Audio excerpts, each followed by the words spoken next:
This presentation is on research supporting bilingual education, and this is by Alyssa, Ruby, and Valerie. We're going to start out by talking about the unique qualities of dual language education. So dual language programs is a form of bilingual education in which students are taught literacy and academic content in two languages, and this offers a unique opportunity for students to excel not only academically but also to learn a second language. These programs can foster bilingualism, biliteracy, enhanced awareness of linguistic and cultural diversity, and higher levels of academic achievement through the instruction of learning two languages.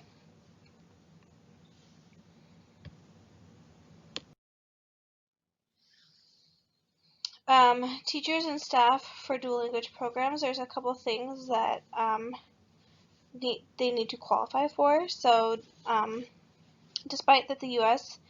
students are more than ever English language learners right now, the achievement gap still persists. Students who speak a language other than English at home are more likely to underperform in key subjects like learning and writing, and are less likely than their peers to graduate from high school and enroll in college. So that's why it's really important that we find those bilingual endorsed teachers so that we can do dual language programs.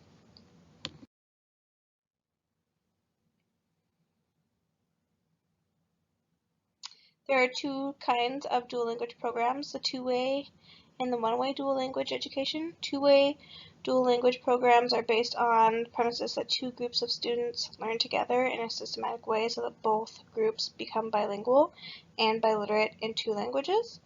One-way dual language programs refer to groups of students participating in the program as well as only one of the two languages used in the program model.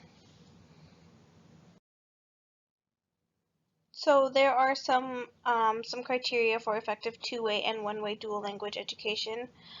Some of that criteria is active parent-school partnership, high quality instructional personnel, teachers that have background in bilingualism, and also for two-way classes to work best, it's balanced. It's best for there to be a balanced ratio of students who speak each language, which means like half and half of the class being split. So beyond the criteria for effective two-way and one-way teaching and dual language education, there are also effective instructional strategies, and some of those are language distribution, and which is basically following a 50-50 model where the instruction is done by a teacher with equal instructional time given to each language, and then there's the separation of language where the teacher speaks exclusively in the language of instruction. However, young children in grades K through 1 may respond in their language of choice, but typically after 2 years of L2 development, the children are expected to only respond to the language of instruction. Program characteristics of two-way dual language education: cooperative learning, interactive discovery learning, and balanced literacy approach, along with a few others. Hi, it's Ruby. My portion of the PowerPoint was done on the study of North Carolina dual language programs. Just a little history to start us off. It all started with a foreign language initiative from the governor's office. This turned into several one-way dual language programs across the state in the fall of 1990. Then the first two-way dual program started in 1997 at Collinswood Elementary School in Charlotte, North Carolina. This then led to North Carolina receiving a Foreign Language Assistance Program grant. The money was mostly used for schools serving native English speakers, but some schools recognized that they needed to create more two-way dual language programs as well. There are a few key things that North Carolina decided to do when implementing the dual language programs. First were the non-negotiables. They decided it had to be a K-12 commitment, there had to be a clear separation of the two languages for instruction, and a minimum of the 50% of instruction had to be done in non-English language. Then they decided that there had to be an equitable balance of English learners and native English speakers. Some of the schools decided to enroll African American native English speakers and students of low socioeconomic status as well. They saw this as an opportunity to see if these programs could lessen the achievement gap. When they were preparing their teachers, they had them attend summer training programs, and they have ongoing professional development. One of the tools used in dual language programs is team teaching. This means you have one English-speaking teacher and one bilingual teacher. Each of them has their own classroom, and they share a set of students between the two of them. For the development of biliteracy, most programs have students learn to read in the non-English language first, because research has shown that this works best for all students. Most of the schools have chosen to follow a 90% Spanish and a 10% English model starting in kindergarten. Then, each year they progress 10% until they reach a 50-50 split. A couple of the schools decided to follow a 50-50 model right from the beginning. Now, I'm going to show you just a couple of graphs. I don't really have time to go over them in detail, but this is for current English language learners. I've highlighted in yellow on all the graphs the dual language students. This graph is for language minority students, but they are not English learners. They already know how to speak English. This graph is for African American students, and this graph is for white students in dual language programs. This graph is for students with low socioeconomic status, and this graph is for students with exceptionalities. This means that they're special education students. A few key takeaways from the graphs are that all students are outperforming their counterparts that are not in dual language programs. And by middle school, all two-way dual language students, regardless of their subgroup, are performing one grade level above their counterparts.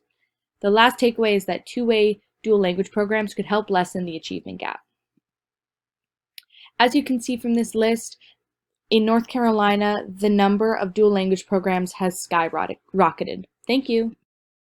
This is Valerie, and I'm going to talk about additional research that supports dual language education.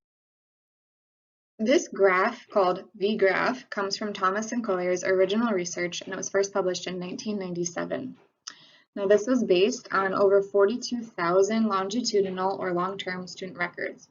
What's important to notice about the graph is that the average performance of English-speaking students is this dotted line, and this is on the standardized reading test. It's also important to notice that the rest of the lines represent the progress of language learners in different types of programs.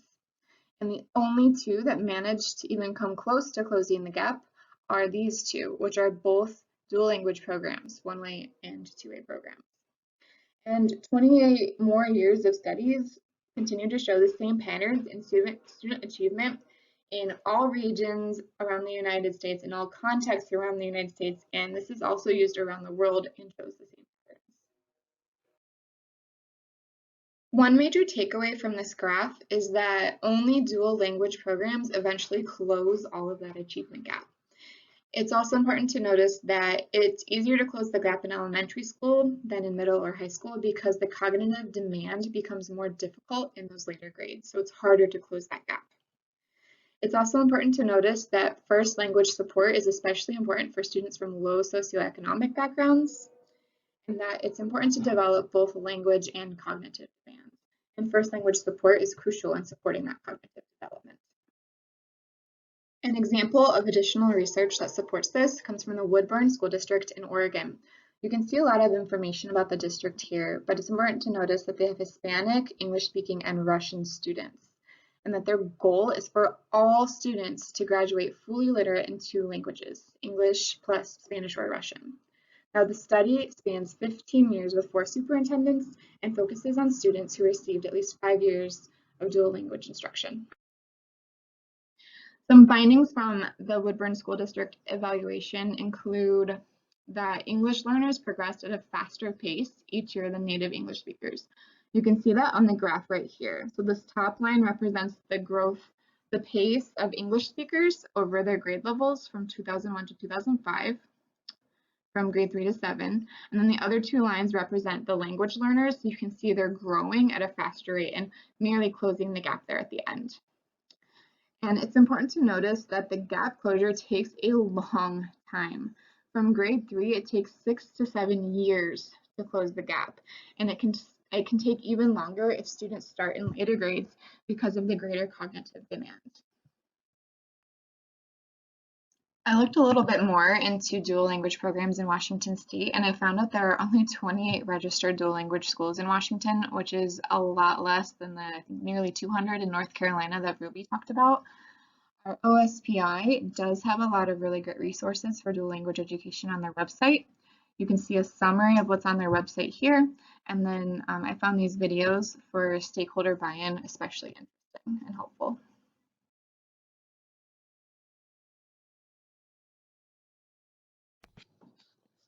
We hope you enjoyed this presentation and learned a lot about bilingual education. We really look forward to your discussions. Thank you for your time.